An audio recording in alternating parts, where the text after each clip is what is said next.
Hello and welcome to Dr. VGP Talk Show.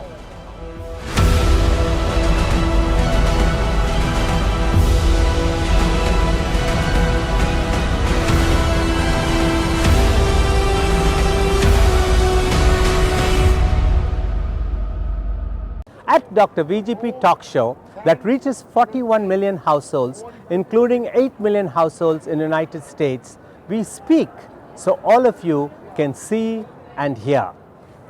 Success, achievements, guts, challenges, pragmatism are few of my attributes of my guest today at the VGP Talk Show. We are here in Manhattan, New York, featuring a very successful Wall Street hedge fund manager who was listed in 2007 and 2008 in the Forbes list of the richest Americans. And he founded the GALLEON Hedge Fund Group, which managed $7 billion and employed 180 people. One of his favorite quotes is, "It's all about hard work and every step that defines your journey." He shaped the image of the new digital Wall Street hedge fund business analysts and spawned a generation of would-bes and wannabes. His favorite quote is, "It's all about hard work and the steps that you take to define your journey." Created in Manhattan, New York, crowned by a sea of success. Every successful person has a painful story, and every painful story has a successful ending.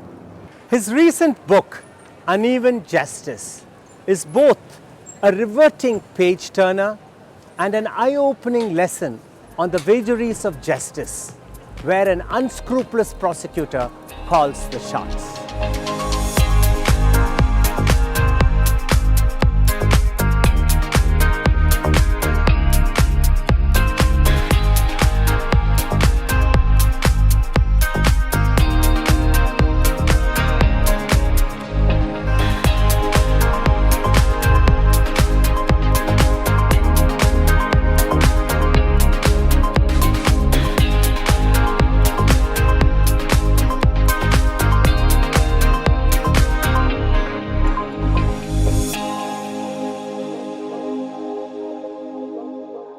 Meet Rajkumaran Rajaratnam, the 63-year-old iconic founder of the $7 billion GALLEON Hedge Fund Group, one of the largest technological hedge funds, whose power of intellect, ethics, and generosity of spirit precedes you. Thank you so much, Chief, for joining us on a cold winter morning in Manhattan and we are in Raj's office.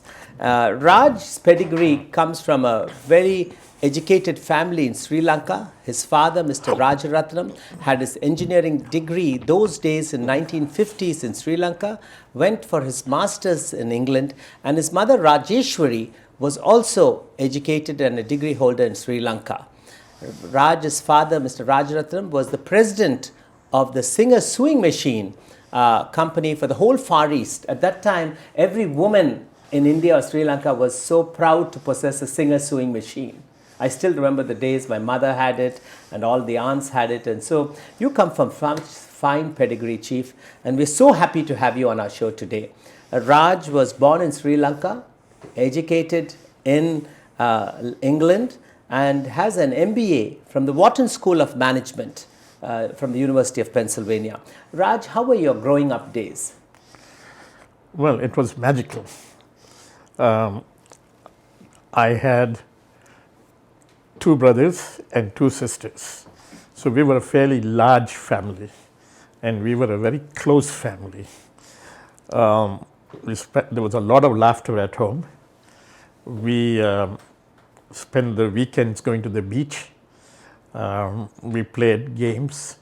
We played cricket. It was just an amazing time. And I can't say enough about how much fun and how satisfying it was. In Sri Lanka of the 70s, and the early 80s. You brought that Sri Lanka magic to America at the young age of 34. You were the president of the Needham Company. At that time, it's a leading investment banking research company in New York. And what was your strength that made you forge your ahead so early in life? Well, it was my contention that there's no substitute for hard work. Right? There's no shortcuts. If you want to succeed, you need to put in the time. And I worked as hard as anybody else. So I put in the time, I read as much as I could, I visited as many people as I could to connect the dots and really make sure that we were making wise investment decisions. Great.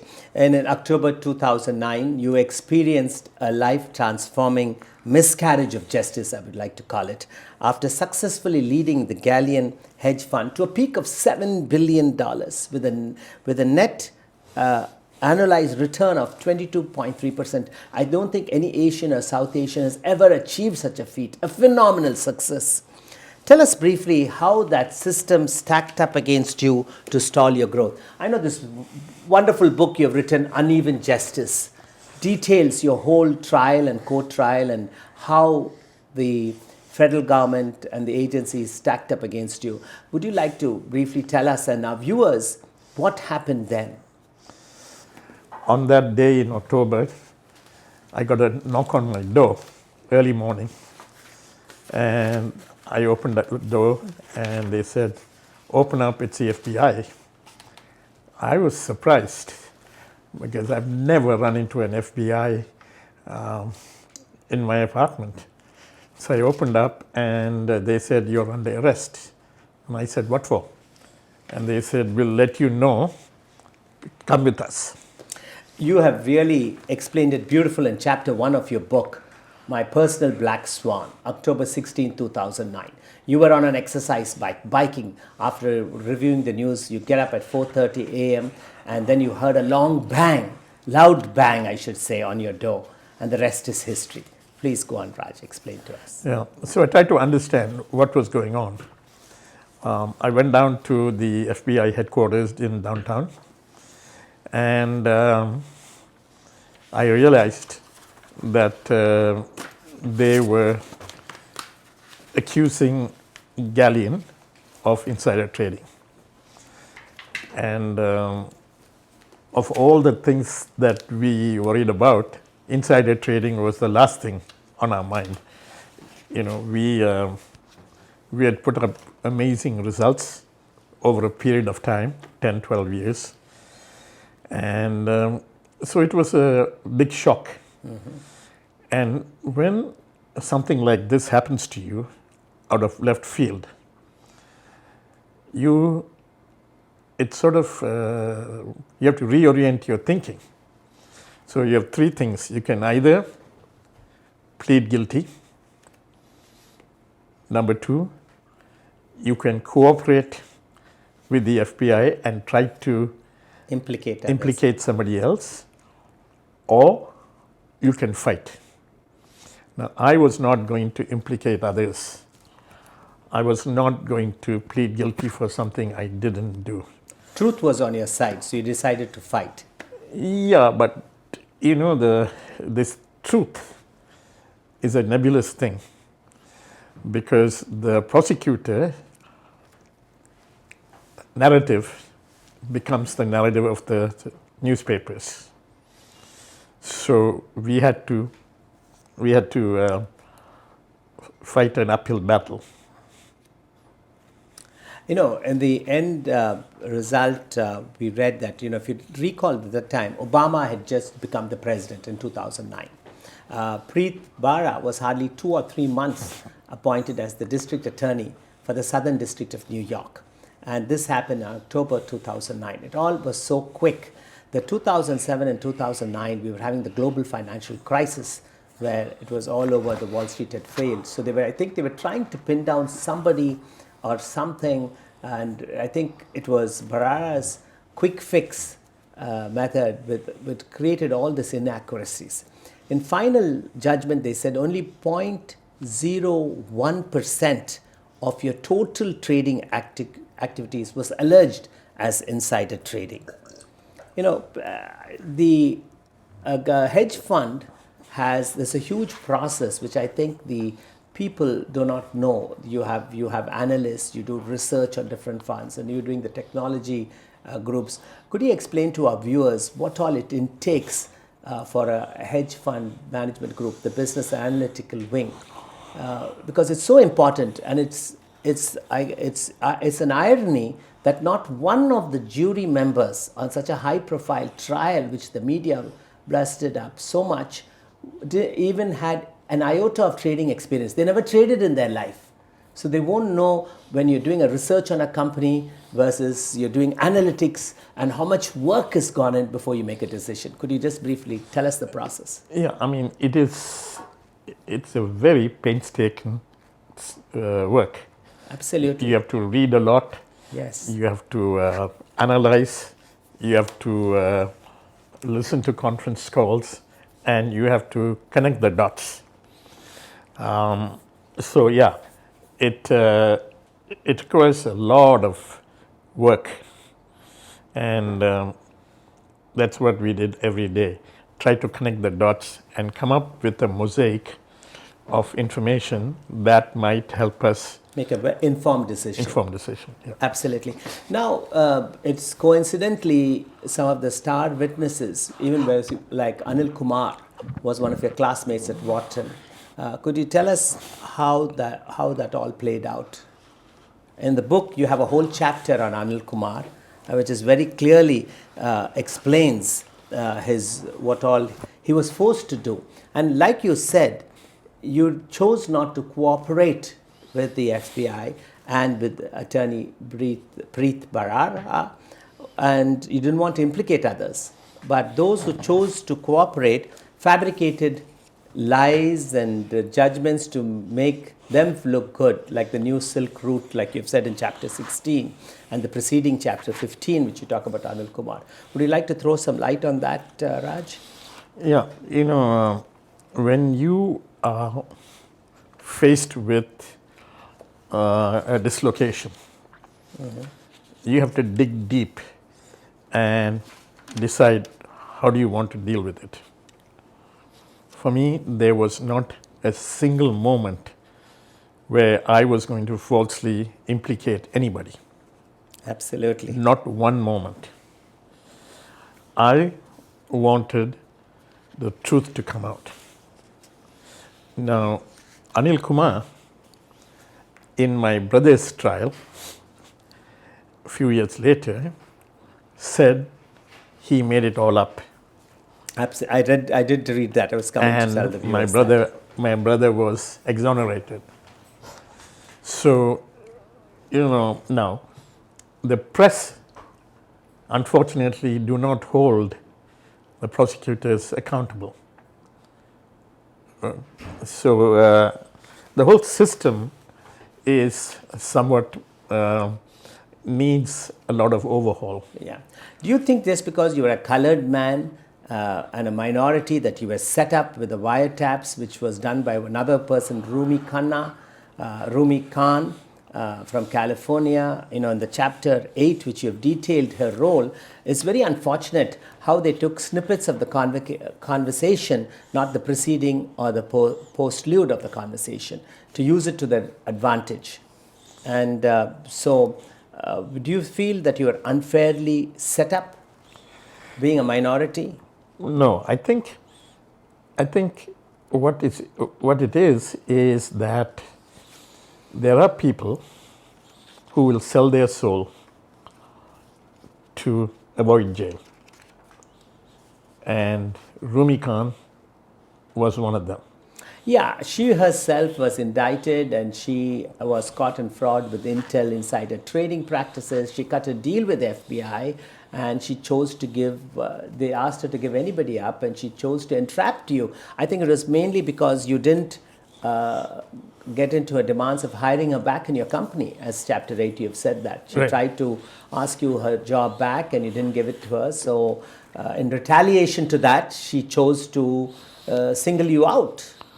Yeah, I don't know what her motivation is, but whatever it is, I don't think it's a noble cause. Yeah, I think the prosecutors chose to ignore all the surrounding circumstances and picked and choose what they wanted to make their case. Yeah. And I think that's what we want to highlight today, and saying how the federal justice system needs to be changed and how the minorities are being stacked against. And this is a clarion call across the country. The African American community is up in arms. We see several in different major cities that this is happening. And in Chapter 17, interestingly, you refer to Rajat Gupta, who was well known in the Indian diaspora as well as in India. He served on the several boards, about the public man and the private Rajat Gupta. Could you enlighten us on that? It's very interesting. Yeah. So in 2009, Rajat Gupta was perhaps the highest profile Indian businessman. Absolutely. He served. He was the CEO of McKinsey Group in US He was, and served on the Goldman Sachs Goldman board. Sachs, he was on Coca-Cola, he was on a whole bunch of things. He received India's high civil honors award, Honors, yeah. Padma Shri or Padma Bhushan or something of that, right? So he fought because he felt he didn't do anything wrong. And he was one of the few people who fought it all the way like I did. He didn't capitulate, he didn't point fingers to anybody, and for that, I respect him. Absolutely. The whole system is stacked against the defendants, and it needs a lot more discussion and discussion and changes.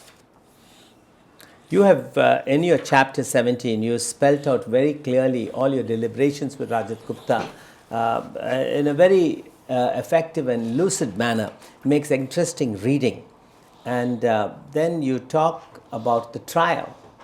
And could you just tell us what happened during the trial, your recollections of it? Well, I didn't go to Rajat Gupta's trial because I was already in prison by then. Right. But I did read the newspapers and all of that stuff. Rajat, I know what he did tell me and what he didn't tell me. And I can tell you that Rajat did not give me any information on Goldman Sachs. Absolutely. And that is consistent with what Rajat has been telling others as well. Once again, you have a high-profile guy, Rajat Gupta, being unfairly targeted. And in high-profile cases, there are very few clean hands. So Mr. Barara wants to get scalps. But he could only find South Asian scabs, one of his own kind. He didn't go out of any of the Jews, the bankers. I'm sorry to mention this, but he worked with the US Senator Charles Schumer, who is a Jewish American, who is the leader of the Senate today.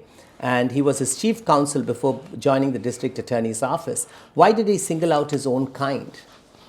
Who, Barara? Yeah, Preet Bharara. He went after the Deputy Counsel General of New York, Devani Korbada, in 2013. He strip searched her, never in the history. And she didn't have diplomatic immunity, she had counsel immunity, so he could do that. But later, Government of India cut off all relationship, did the same thing with the US Embassy officials in Delhi, and they gave her diplomatic immunity by promoting her and posting her in United Nations.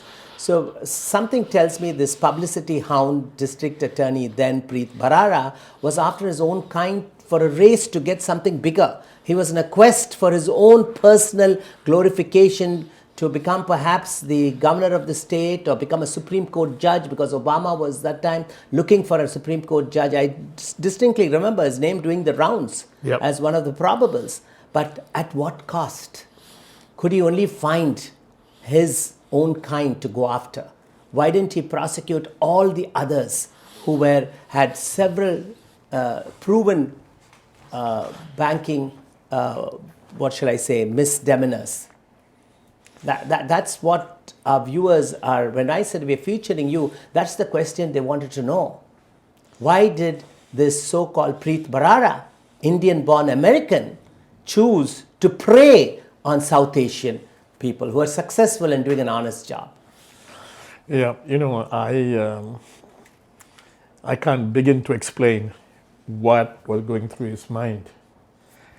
I believe that in any civic society, there should be rules and regulations, and the law has to be upheld. But if you deal with laws in an ad hoc manner for your personal agenda, that creates too much disturbance. Absolutely. And human cost is very high. I guess you have a whole chapter 19, on the great Preet Enda. It tells one of the thing what he tried to do this crusade against insider trading in Wall Street, which he learned. Several pages are lent to it. But at the end, what happened, he quoted, verbatim what he quoted, I'd like to read out to you. Later on, much later on, Bharara later publicly acknowledged that the laws used to convict Rajaratnam were actually unfair and need revision, leading to a widely held belief that Raj was falsely implicated by Preet Bharara. He himself acknowledged it. Too late. But I think better late than never, that your name has been cleared, Raj. Now, one thing you made it very clear here to us, that Rajat Gupta never gave you any insider information about, I think, the wide allegation going on at the time that Goldman Sachs, the $5 billion Warren Buffett put into Goldman Sachs at the time, that information was leaked, and then Galleon Fund bought some shares in that. But he has clearly told during his trial, that he could be convicted of perjury, but he told his truth that he did not share any insider trading information with you. And that's good to know, because that during your trial was not brought out, because his trial was 2 years later, in 2011 or 12, right? Yes. Yeah. And what would you... Bharara also went and did this task force. Could you, later on, what was this Bharara task force about? Well, 10 years after the insider trading cases were winding down, Bharara had assembled a task force with judges, prosecutors, and defense lawyers, and came up with a conclusion that insider trading laws are murky at best. And so and that they feel sorry for the market participants. If you felt that way, why would you charge 80 people? Because you could, so. I totally agree with you. It's a miscarriage of justice, and an innocent man of South Asian descent like yourself, Rajat Kapoor, all of you all have been taken to task for no reason. It's just to make one man look very good in the eyes of the media. It was a media trial. It was frontline news everywhere. You became an instant global hero. I don't know about that, yeah.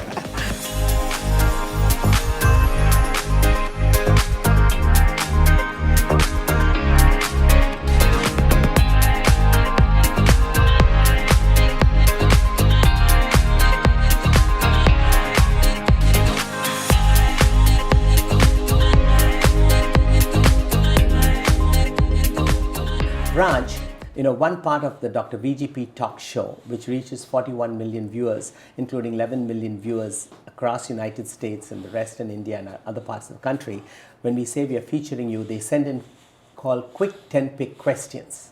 So some of the questions sent in by the viewers for you to answer today, shall we go? Sure. Okay. First one is, at the age of 10, what did you want to become?